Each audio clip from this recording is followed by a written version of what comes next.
കുറച്ച് ദിവസമായിട്ട് ഇടയ്ക്കിടയ്ക്കുള്ള മഴയ്ക്ക് ശേഷം ഇന്ന് അത്യാവശ്യം വെയിലുള്ളൊരു ദിവസമായിരുന്നേ. അതുകൊണ്ട് റബ്ബർ ഷീറ്റൊക്കെ രാവിലെ തന്നെ ഉണക്കാനിട്ടു. അത് കഴിഞ്ഞപ്പോഴത്തേനും ഇതേ കുഞ്ഞുണ്ണീനെ പിടിച്ച് മാവിൻ്റെ മേലിലോട്ട് കയറ്റുകയാണ് കേട്ടോ. സംഭവം മാങ്ങ പറിക്കാൻ വേണ്ടിയിട്ടാണ്. അപ്പോൾ അവിടെ നിന്ന് അങ്ങോട്ട് മാങ്ങ അടിച്ചിട്ട് കഴിഞ്ഞാൽ താഴത്തെ കുളത്തിലോട്ട് പോകും കേട്ടോ. അതുകൊണ്ടാണ് കുഞ്ഞുണ്ണി കയറി പറിക്കുന്നത്. പറിച്ചിട്ട് ഇങ്ങോട്ട് എറിയണേ. വഴുതങ്ങ് പറിച്ചോ. അപ്പോൾ എറി പുറമോട്ട് ഇങ്ങനെ എറി. അങ്ങനെ അത്രേ ഉള്ളൂ. അടുത്തെടുക്ക. വലുത് പറിച്ചോ. മറിയല്ലേടാ. ഓ അവിടെ നിന്ന് കൈയെടുക്ക. അവിടെ നീറ്. അവിടെ കൈയെടുക്ക. നീ പെട്ടെന്ന് ഇറങ്ങിക്കോ. ബാ, നീറ് പൊട്ടി. കുഞ്ഞുണ്ണി മരംകയറ്റം പഠിച്ചു വരുന്നതേ ഉള്ളൂ കേട്ടോ. കുറച്ച് മരംകയറ്റമൊക്കെ പഠിക്കുന്നത് നല്ലതായതുകൊണ്ട് അമ്മച്ചി പറഞ്ഞിട്ടാണ് കേട്ടോ അവനെ മാവിൻ്റെ മേലോട്ട് കയറ്റി വിട്ടത്. ഇന്നിപ്പം നമ്മൾ കുറച്ച് മാങ്ങയൊക്കെ പറിച്ചു. ഇനിയിപ്പം നമ്മൾ കൊഞ്ചും മാങ്ങാക്കറി ഉണ്ടാക്കാൻ പോവുകയാണേ. മറ്റേ ചെട്ടികുളങ്ങര സ്പെഷ്യൽ കൊഞ്ചും മാങ്ങ അല്ല കേട്ടോ. ഇത് നമ്മൾ ഇച്ചിരി ചാറൊക്കെ കൂട്ടിയിട്ടാണ് ഉണ്ടാക്കാൻ പോകുന്നത്. ഉച്ചയ്ക്കത്തെ ചോറിന് വേണ്ടിയിട്ടാണ് കേട്ടോ. അങ്ങനെ ഉണക്കച്ചെമ്മീൻ വറുത്തുകൊണ്ടിരുന്ന സമയത്ത് എനിക്ക് അതിനകത്തുനിന്നൊരു ചെറിയ ഉണങ്ങിയ ഞണ്ടിനെ കിട്ടി കേട്ടോ. അപ്പം ഞാൻ ഞണ്ടെന്ന് പറഞ്ഞപ്പോഴത്തേനും കുഞ്ച് അവിടെ നിന്ന് പാഞ്ഞു വന്നതാണ്. കുഞ്ചയ്ക്ക് ഞണ്ട് ഭയങ്കര ഇഷ്ടമാണ്. വേണ്ടേ? നമ്മൾ കൊഞ്ച് അത്യാവശ്യം മൂപ്പിച്ചെടുത്തിട്ടുണ്ട് കേട്ടോ. ഇനി നമുക്കിതിൻ്റെ തലയും വാലും കളഞ്ഞെടുക്കണം. തലയും വാലും കളഞ്ഞെടുത്തിട്ടില്ലെങ്കിൽ ഇതിനകത്തുള്ള മുള്ളു പോലുള്ള ഭാഗങ്ങളൊക്കെ വായിൽ കൊള്ളും കേട്ടോ. ഈ ഉണക്കച്ചെമ്മീനകത്തിൽ വേറെ മീനുകളൊക്കെ ഉണങ്ങിയതുണ്ടാവും കേട്ടോ. അതെല്ലാം പെറുക്കി കളഞ്ഞ് നന്നായി കഴുകി വൃത്തിയാക്കി എടുക്കണേ. ഇനി നമുക്ക് ചട്ടി വെച്ചിട്ട് ചൂടാക്കാം. ചട്ടി ചൂടായി കഴിയുമ്പോഴത്തേക്ക് അതിലേക്ക് 3 ടേബിൾ സ്പൂൺ എണ്ണ കൂടി ചേർക്കുകയാണ്. എണ്ണ നന്നായി ചൂടായി കഴിയുമ്പോൾ നമുക്ക് ഒരു 1/4 ടീസ്പൂൺ ഉലുവ കൂടി ചേർത്ത് കൊടുക്കാം.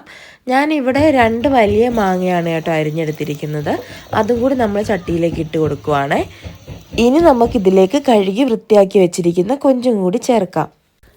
ചെട്ടികുളങ്ങര അമ്പലത്തിലെ കുംഭഭരണി ഉത്സവത്തിന് മെയിൻ ഐറ്റമാണ് കേട്ടോ ഈ കൊഞ്ചും മാങ്ങയും.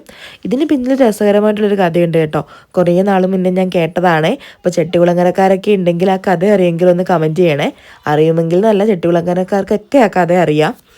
നമ്മൾ ഉണ്ടാക്കുന്നത് ആ ഒരു കൊഞ്ചും മാങ്ങക്കറി അല്ല കേട്ടോ. ഞാൻ നേരത്തെ പറഞ്ഞ പോലെ ഈ ചെട്ടികുളങ്ങര സ്പെഷ്യൽ കൊഞ്ചും മാങ്ങ എന്ന് വെച്ച് കഴിഞ്ഞാൽ കുറച്ചും കൂടെ ഡ്രൈ ആയിട്ടാണ് കേട്ടോ ഉണ്ടാക്കുന്നത്. ഇനി നമുക്കിതിലേക്ക് ആവശ്യത്തിന് ഉപ്പും കൂടി ചേർത്ത് നന്നായി ഒന്ന് ഇളക്കി കൊടുക്കാം. ഞാനിതിലേക്ക് 1 കപ്പ് വെള്ളം കൂടി ചേർത്ത് കൊടുക്കുന്നുണ്ട്. വെള്ളം കൂടി ചേർത്ത് കൊടുത്തിട്ട് നമുക്കൊരു 10 മിനിറ്റ് മൂടി വെക്കാം. നമ്മുടെ മാങ്ങയും കൊഞ്ചും ഒന്ന് വെന്ത് വരട്ടെ. ആ സമയം കൊണ്ട് നമുക്കിതിനുള്ള അരപ്പ് തയ്യാറാക്കി എടുക്കാം. ഞാനിതിലേക്ക് 1.5 ടേബിൾ സ്പൂൺ മല്ലിയും 2 ടേബിൾ സ്പൂൺ മുളകും അതേപോലെ തന്നെ 1/2 ടീസ്പൂൺ മഞ്ഞൾപ്പൊടിയാണ് എടുത്തിരിക്കുന്നത്. മുളക് പൊടി ഞാൻ പൊടിപ്പിച്ച് തന്നെ എടുക്കുന്നതാണ് കേട്ടോ. നമ്മളുടെ എരിവുള്ള മുളകും അതേപോലെ തന്നെ കാശ്മീരി മുളകും കൂടെ ഞാൻ പൊടിപ്പിച്ചെടുക്കുന്നതാണ്. അതുകൊണ്ടാണ് കേട്ടോ മുളക് പൊടിക്ക് ഇത്ര ഒരു കളറും കൂടെ ഉള്ളത്. ഇപ്പം നമ്മുടെ മാങ്ങയും കൊഞ്ചും നന്നായി വെന്തിട്ടുണ്ട് കേട്ടോ. ഇനി നമ്മൾ നല്ലപോലെ അരച്ചൊഴിച്ചിരിക്കുന്ന തേങ്ങയും കൂടി ഇതിലേക്ക് ചേർത്ത് കൊടുക്കാം.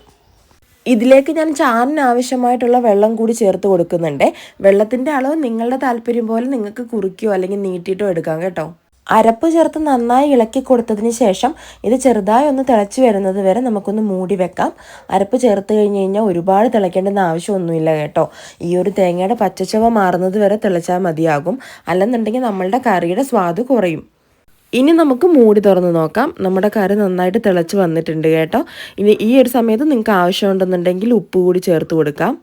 ഞാൻ ആദ്യം ഇട്ട ഉപ്പ് കറക്റ്റായിരുന്നു. അതുകൊണ്ട് ഞാൻ രണ്ടാമത് വീണ്ടും ഉപ്പ് ചേർത്തിട്ടില്ല. ഇനിയിപ്പോൾ നമ്മൾ കടുക് താളിക്കാൻ വേണ്ടി പോവുകയാണ്. എണ്ണ നന്നായിട്ട് ചൂടായി വരുമ്പോൾ 1/2 ടീസ്പൂൺ കടുക് ഇട്ടിട്ടുണ്ട്. കടുക് പൊട്ടി വരുന്ന സമയത്ത് ഞാനൊരു 7-8 ചുവന്നുള്ളി ചെറുതായിട്ട് അരിഞ്ഞത് കൂടി ചേർത്ത് കൊടുക്കുകയാണ്. ഇതിലേക്ക് 2 തണ്ട് കറിവേപ്പിലയും കൂടെ ചേർത്ത് കൊടുത്ത് നന്നായിട്ട് മൂപ്പിച്ചെടുക്കുന്നുണ്ട്.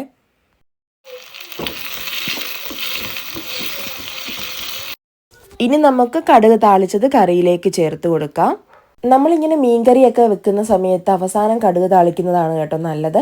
കാരണം നമ്മൾ ആദ്യം തന്നെ എണ്ണ ഒഴിച്ച കടുകൊക്കെ താളിച്ച് കഴിഞ്ഞ് കഴിഞ്ഞാൽ ഈ എണ്ണ ഇങ്ങനെ തിളയ്ക്കും തോറും പൊക്കൊണ്ടേയിരിക്കും. ഇതാകുമ്പോൾ നമുക്ക് ആ ഒരു പച്ച വെളിച്ചെണ്ണയുടെ നല്ലൊരു ഫ്ലേവർ കറിയിൽ കിട്ടും കേട്ടോ. അങ്ങനെ നമ്മുടെ കൊഞ്ചുമാങ്ങാക്കറി റെഡി ആയിട്ടുണ്ട്. ഈ ഒരു റെസിപ്പി ഇഷ്ടപ്പെട്ടിട്ടുണ്ടെങ്കിൽ നിങ്ങൾ ട്രൈ ചെയ്ത് നോക്കിയിട്ട് ഫീഡ്ബാക്ക് പറയണം. അതേപോലെ തന്നെ നമ്മുടെ ചാനൽ ലൈക്ക് ചെയ്യുക, സബ്സ്ക്രൈബ് ചെയ്യുക. അപ്പോൾ ഇന്നത്തെ വിശേഷങ്ങൾ ഇത്രയൊക്കെ ഉള്ളൂ. മറ്റൊരു വീഡിയോയുമായിട്ട് വീണ്ടും കാണുന്നത് വരെ സസ്നേഹം മീരാ കൃഷ്ണൻ.